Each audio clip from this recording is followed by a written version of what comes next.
On les appelle les taggers. La nuit, ils rasent les murs équipés de feutres ou de bombes à peinture. Ils affectionnent les wagons du métro. Ce ne sont plus des graffitis, disent les amateurs, c'est de l'art brut. Quelques groupes de taggers en quête de notoriété.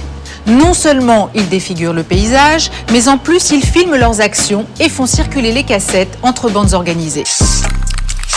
Un collectif de graffeurs organise le premier festival international du graffiti.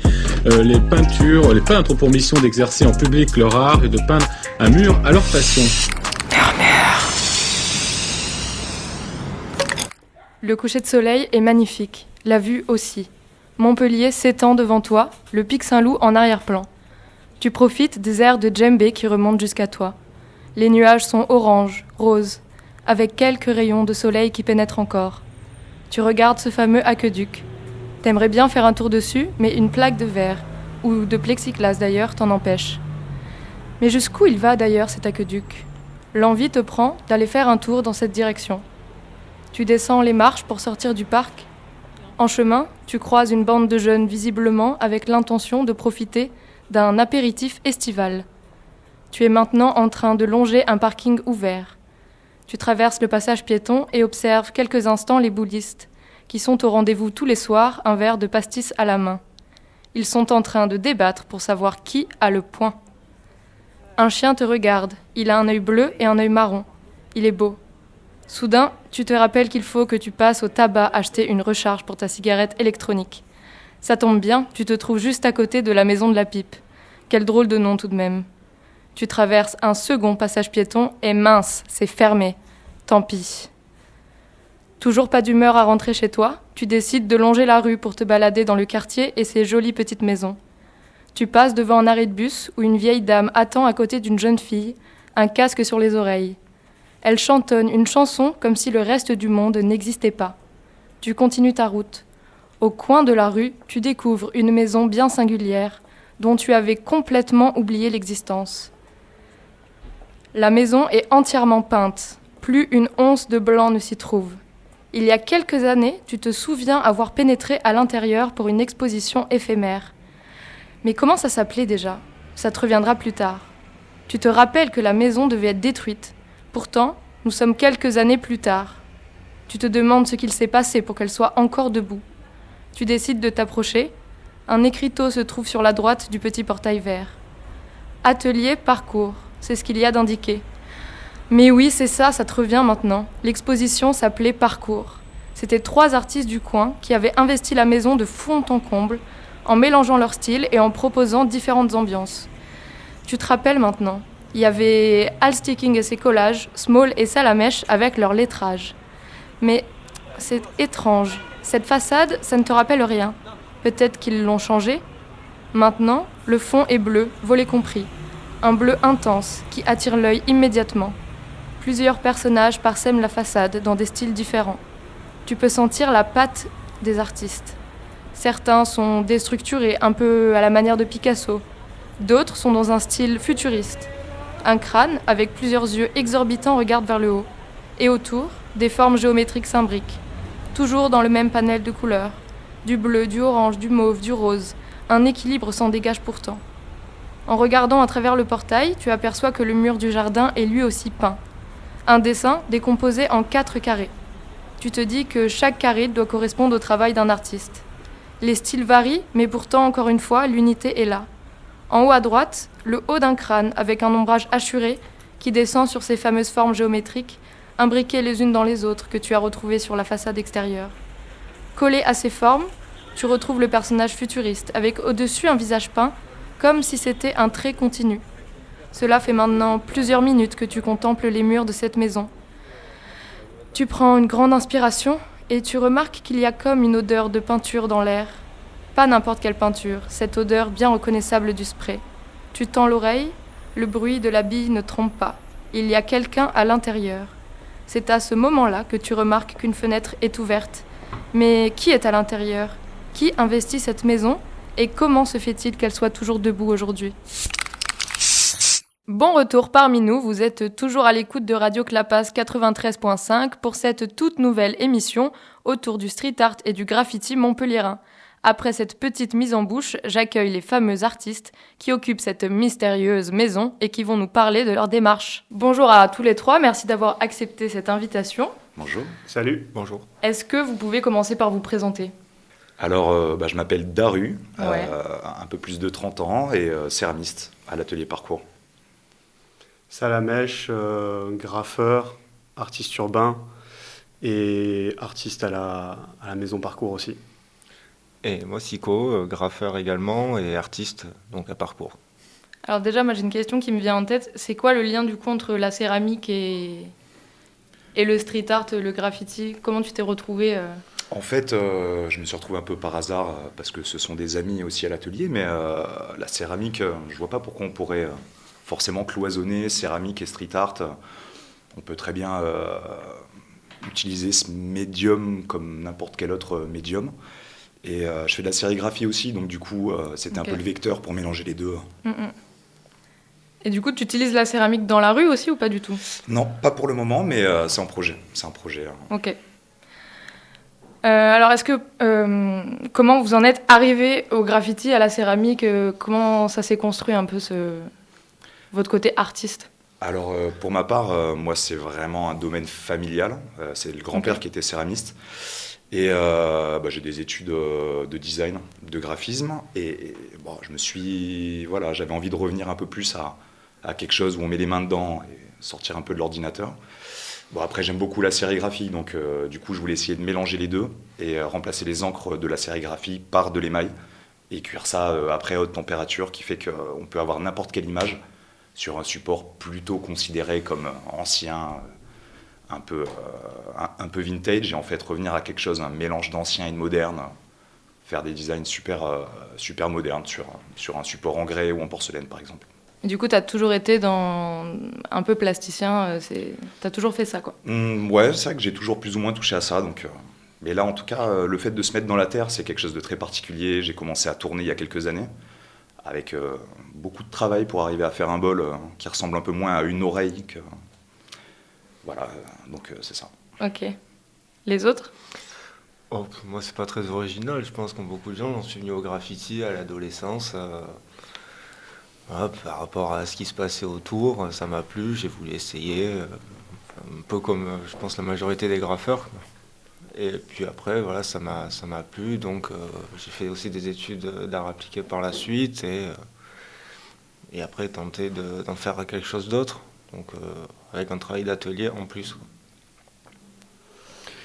Pour moi, c'est aussi la même chose. Je pense que le nom de l'atelier parle de lui-même, en fait.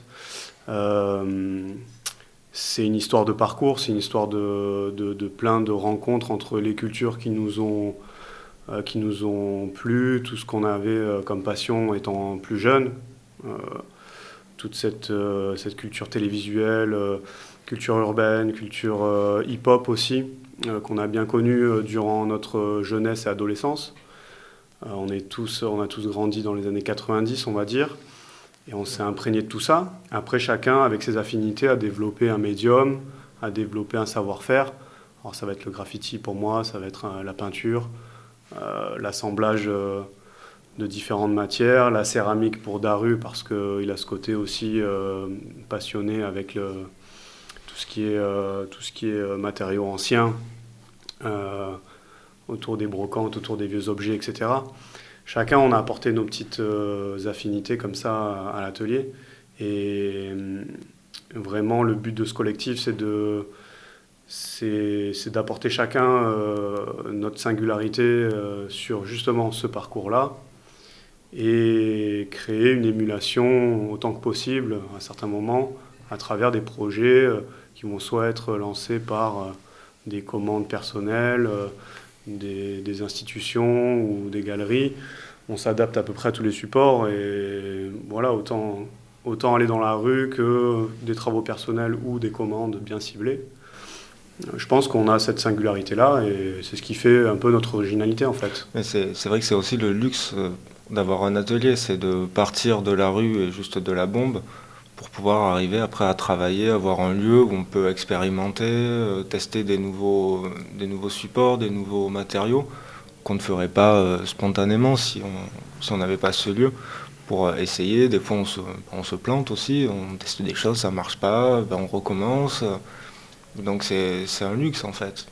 Et c'est ça qui permet aussi d'avancer, plus la confrontation avec les autres, puisque nous donc on est 5. Là on n'est que 3, mais sinon donc on est 5 à l'atelier, avec chacun ses techniques, ses outils et son parcours. Et donc voilà, ça permet aussi d'apprendre au contact des autres. Et moi, on m'a souvent dit que quand on commençait le graffiti, on commençait par du lettrage. Est-ce que vous avez commencé par du lettrage, vous ? Il me semble que c'est à la mèche, toi, oui ? Oui, on a tous commencé par du lettrage. Oui, enfin, tous également. ceux qui ont embrassé cette discipline-là, c'était par du lettrage. Du coup, comment t'en arrives à avoir envie de sortir du lettrage J'y suis toujours un petit peu, en fait, en vérité. Ouais. Je l'ai fait un peu évoluer à ma manière, mais la base du graffiti, c'est les lettres, c'est écrire son nom et dire j'existe, en gros, sur les murs, etc. Après, on parle de langage artistique. Chacun développe, en fait, son propre langage artistique. Et voilà, je pense que la richesse dans ces domaines-là, c'est de pouvoir se réunir autour d'expériences, de petites anecdotes, de différentes techniques, de disciplines et tout ça, et puis de s'y reconnaître, et puis voilà, et de partager en fait. Ça, c'est la base de tout. C'est surtout qu'au bout de 15-20 ans de pratique, forcément, à un moment, le style il évolue par rapport à ce qui se fait aussi dans le graffiti, les autres personnes qui évoluent, qui proposent des choses différentes, les influences qu'on a aussi de l'histoire de l'art, de par nos études aussi et notre curiosité. Et donc c'est ça qu'après qui va forger un style différent, qui sera plus ou moins détaché du lettrage de la rue, quoi. Et du coup, est-ce qu'aujourd'hui, vous arrivez à vivre de tout ça ? Vous vivez tous les trois de votre art ou pas ? Ça, c'est la question... C'est la question constante, plus ou moins, on se débrouille. En tout cas, je sais que Salamèche, lui, par exemple, vit totalement de ça. Après, on bricole tous plus ou moins aussi à côté. Moi, étant donné que je fais du graphisme aussi, ça m'aide. Enfin voilà, on se débrouille, quoi. Ça le fait quand même, ouais. Globalement. Ouais, c'est Carrément. C'est pas toujours évident. Après, il faut savoir se diversifier aussi, par exemple. Ça peut arriver de proposer aussi des ateliers. Donc, c'est pas quelque chose de créatif, c'est quelque chose quand même en lien avec... Oui, c'est ça. Voilà, on est plus dans la transmission que dans l'expression. Ce qui est super intéressant aussi. C'est intéressant. Et vous avez évoqué un petit peu tout à l'heure déjà, mais vous continuez à faire des actions vandales. Ce qu'on appelle vandales, c'est-à-dire vous allez dans la rue sans permission. Pour certains qui développent ces pratiques-là, ouais, ça fait partie du jeu en fait. Hein. Donc... ouais, ça peut arriver. Après, voilà. moi, par exemple, je l'ai jamais trop fait. Ouais, ça n'a jamais été trop ton truc. Ouais, j'étais plus dans la fresque. Après quelques verres, si j'ai une bombe dans les mains, oui, je vais en faire, mais pas spontanément, quoi. Ouais. Et comment ça se passe Est-ce que, je sais pas, il y a une heure particulière où il vaut mieux y aller, ou justement c'est très spontané comme ça, là, ça me titille et j'ai envie d'aller dans la rue Mieux attendre la nuit, je pense. Il y en a qui font ça en pleine journée, n'empêche. Ouais, ça dépend des configurations. Pour te parler de mon expérience, ouais, le graffiti, c'est souvent la nuit. Après, quand tu es à Paris, tu peux graffer des métros la journée. Ça paraît un peu étonnant pour les gens qui connaissent pas, mais après, il n'y a pas de règle, en fait. Tout se fait. Donc, il suffit d'être créatif, encore une fois. Ouais, c'est l'audace aussi de chacun, voilà. Qui va... Tout évolue, en fait. Donc... si tu as envie de faire ça aux yeux de tous, devant tout le monde, voilà, ça peut créer aussi quelque chose d'intéressant. Certains quartiers, vaut mieux pas y aller la nuit, c'est peut-être même plus préférable de le faire la journée. Voilà, chacun sa formule après. Hein. Moi, j'encourage personne à le faire non plus. Et l'important, je pense, c'est d'être spontané dans sa démarche, c'est-à-dire suivre son envie. Et si tu as envie d'être vu dans la rue, il faut y aller. Après, c'est pas une obligation, en fait.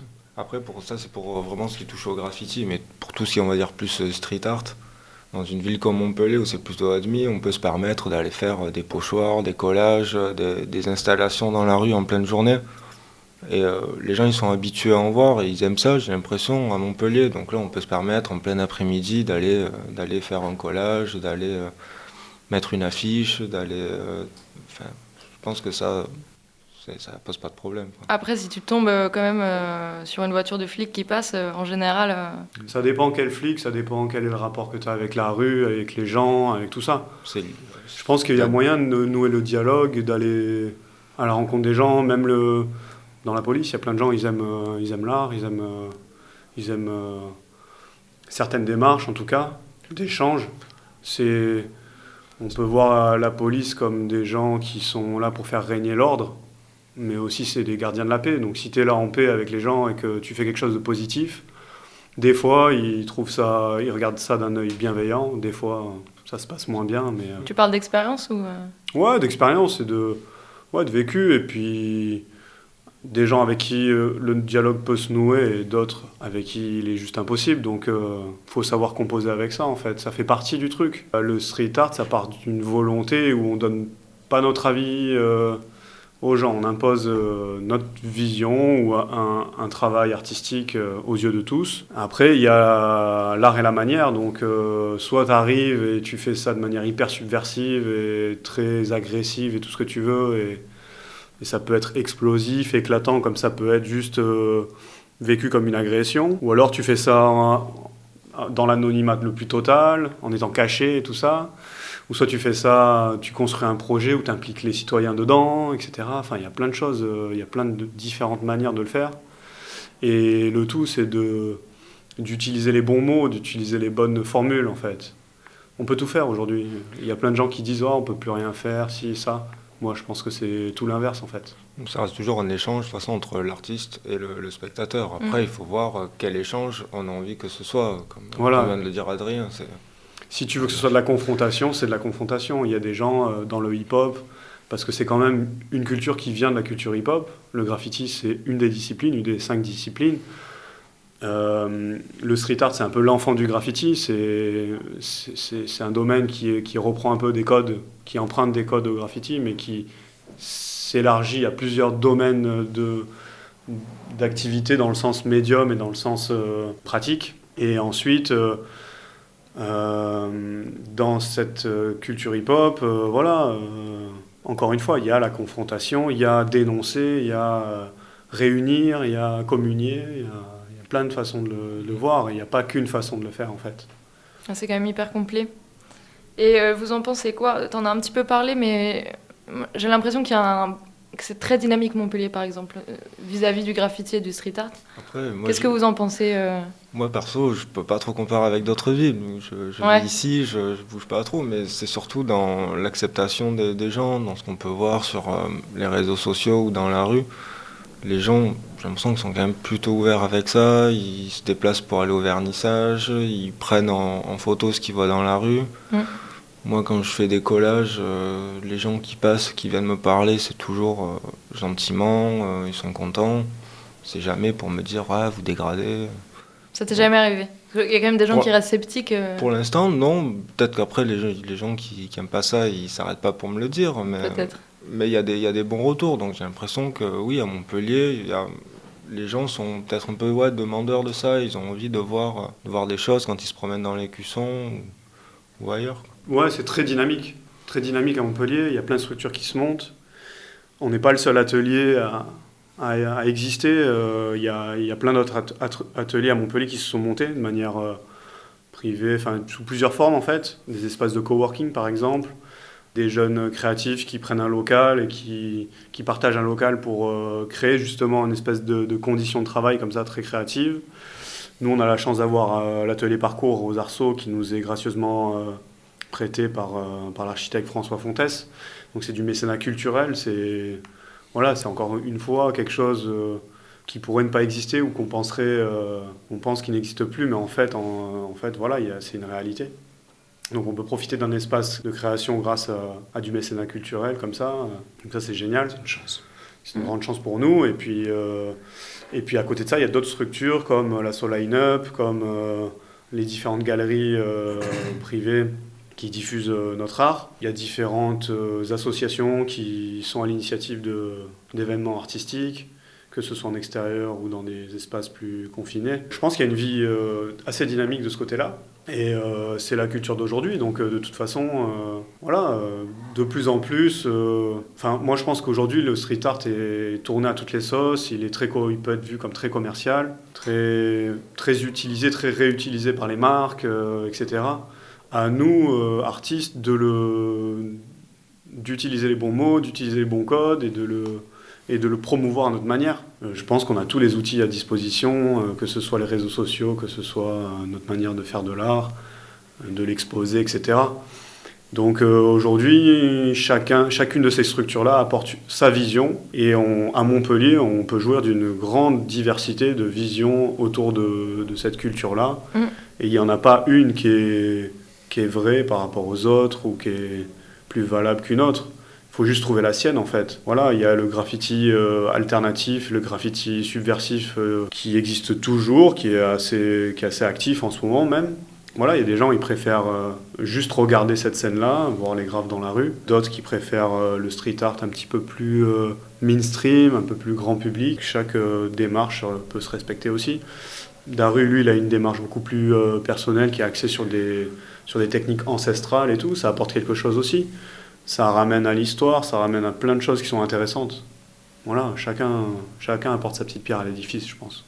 Super, on va faire une rapide pause musicale. On va écouter Smokey Joe and the Kid, le morceau Prohibition 2, et on reprend la discussion juste après. Chelou, ça m'étonne.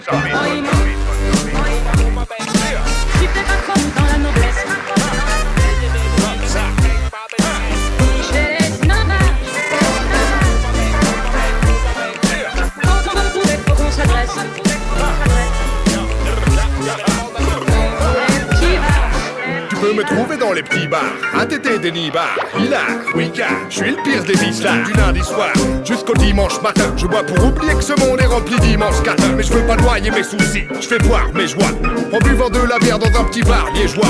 Et après ça, je fais du mal à mes gars quand j'arrive sur la piste dansant la Macarena.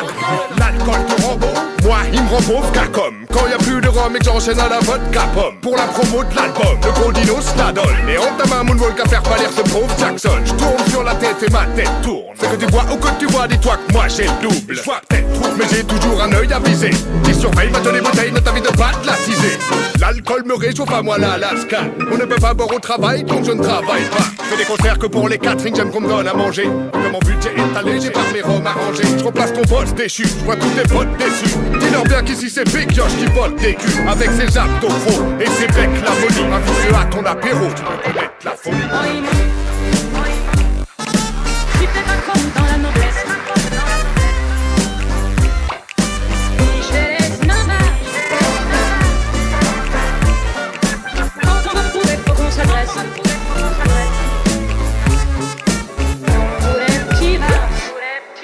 Bon retour parmi nous, on est toujours sur Radio Clapas 93.5 et vous êtes dans l'émission Murmure consacrée au graffiti et au street art montpelliérain.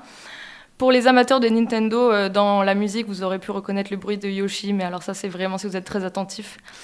On reprend la discussion, je suis toujours avec Siko, Salamèche et Daru qui habitent une maison complètement graffée aux arceaux qui s'appelle Atelier Parcours. Et on était en train de parler de la scène du graffiti montpelliéraine et j'aimerais aussi avoir votre avis sur l'évolution du street art en France et dans le monde en général. Comment ça s'est fait un peu tout ça ?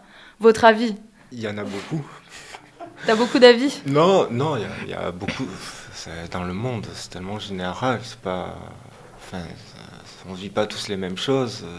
Donc il y en a qui sont plus ou moins engagés en fonction du pays dans lequel ça se passe. Nous, en France, heureusement, on a un pays plutôt cool. Donc il y a quand même des choses engagées, autour de l'écologie par exemple, de la liberté, mais ça n'a rien à voir avec certains pays où ça peut être nécessaire. Mais ça, ouais. Moi je peux pas mesurer l'importance et l'influence que ça peut avoir, un truc engagé dans un pays en conflit, quoi.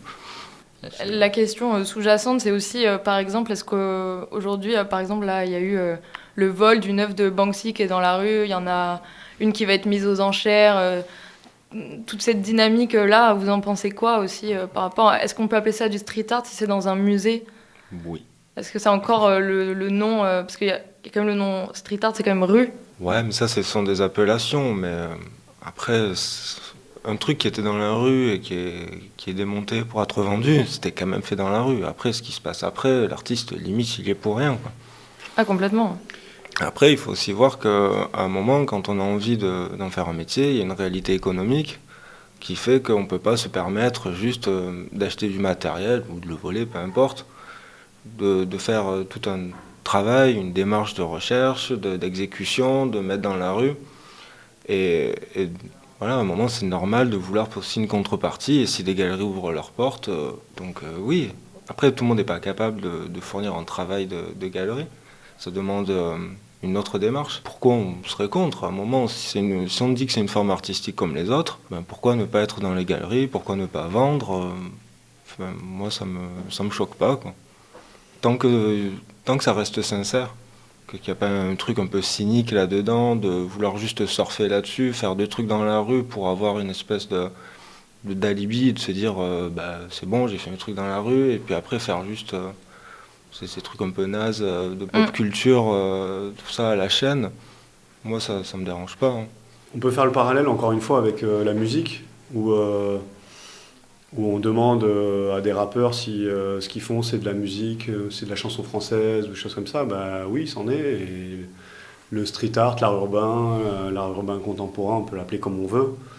Avant tout, c'est de la peinture en fait. Donc, dans la plus grande partie, c'est de la peinture. Ça peut être autre chose aussi. Et oui, c'est présenté de temps en temps dans des galeries. Si la démarche de l'artiste c'est de le faire. Et si ça peut être intéressant, s'il y a une demande commerciale, voilà, tout ça, il y a une partie business, il y a une partie purement artistique, voilà, qui fait de l'art très sérieusement à des fins uniquement artistiques, pour le plaisir de l'art ou pour la beauté de l'art. Bon, voilà, c'est quelque chose d'un petit peu galvaudé, un petit peu cliché. Donc, voilà, aujourd'hui, on assiste à beaucoup d'effets médiatiques autour du street art, mais autour de plein d'autres sujets. La consommation de l'image, elle s'est décuplée avec Internet, avec tout ça. Quand on voit effectivement que Banksy se fait dérober des œuvres dans la rue, moi ça me fait rire, mais ça fait partie, limite, c'est une manière de faire du buzz aussi. Donc les journalistes, ils se frottent les mains quand il y a une action comme ça. Ceux qui arrivent à dérober les œuvres, ils se frottent les mains aussi. Et limite, Banksy lui-même se frotte les mains parce que ça lui fait de la publicité. Et ça, c'est la boucle qui se boucle. Et c'est aussi... voilà, c'est un jeu, en fait. C'est un game. On parle d'un game dans le rap, on parle d'un game dans le graffiti. Et c'est rigolo, en fait. C'est qu'un jeu, c'est que de la peinture, c'est que des dessins. Voilà, moi, je trouve ça rigolo. Et tant mieux si ceux qui ont réussi à dérober cette œuvre d'art, en plus, ce qui est rigolo, c'est qu'ils l'ont fait au pied du musée Pompidou à Paris, donc qui est truffé de caméras et tout ça. Ils ont mis, je crois, quasiment 1 heure à découper l'œuvre et à l'emporter. Tout ça vêtu d'un gilet jaune en plus, donc ça fait un petit clin d'œil, comme si c'était des travailleurs de la rue. Et voilà, et juste, il y a l'indifférence parisienne, il y a plein de gens qui sont passés devant, il n'y a personne qui l'a vu. Donc en fait, il suffit juste d'être malin. Je trouve que c'est une belle récompense d'avoir réussi cette performance, en fait. On peut presque parler de performance artistique. Et c'est rigolo. Darou, tu veux rajouter quelque chose ? Je rajoute juste que là, je suis tout à fait d'accord avec les gars. Après, on a tous envie aussi d'avoir peut-être une image d'un street artiste aussi chez soi. C'est sûr que c'est les prix après qui s'envolent complètement. Par exemple, moi j'aime beaucoup Space Invader, et je regrette juste aujourd'hui que ce soit aussi cher. J'aurais dû acheter un kit il y a quelques années. Tu peux toujours voler une petite mosaïque dans la rue de Montpellier, il y en a pas mal. Hein. Ah, c'est sûr. Après, pour les décoller, c'est pas évident quand même. Mais voilà, après, on rêve tous d'avoir un Space Invader ou d'autres gens chez nous. Je vois Siko qui dit non, mais pour ma part, j'aimerais bien. Après, moi je suis partisan du fait de les laisser aussi dans la rue parce que ils sont nés là-bas et que ça doit rester là-bas. Puis il y a aussi d'autres procédés aujourd'hui qui sont de plus en plus accessibles, comme la sérigraphie, où justement ça permet d'avoir quand même une impression d'art disponible à tous avec un plus petit budget. Des impressions qui sont magnifiques. Là, je pense par exemple à nos amis de l'atelier Anagraphis qui font un super boulot et qui permet aussi de démocratiser un peu tout ça, d'avoir de l'art chez soi sans pour autant aller piquer une porte à l'extérieur. Mais c'est ça. Et voilà, l'émission de Murmure touche à sa fin. Vous êtes toujours sur Radio Clapas, fréquence 93.5. Vous pouvez retrouver l'émission les dimanches aux alentours de 7h30 et les vendredis à 13h30. Aussi en podcast sur le site internet de Radio Clapas. Et puis moi, je vous dis à la prochaine.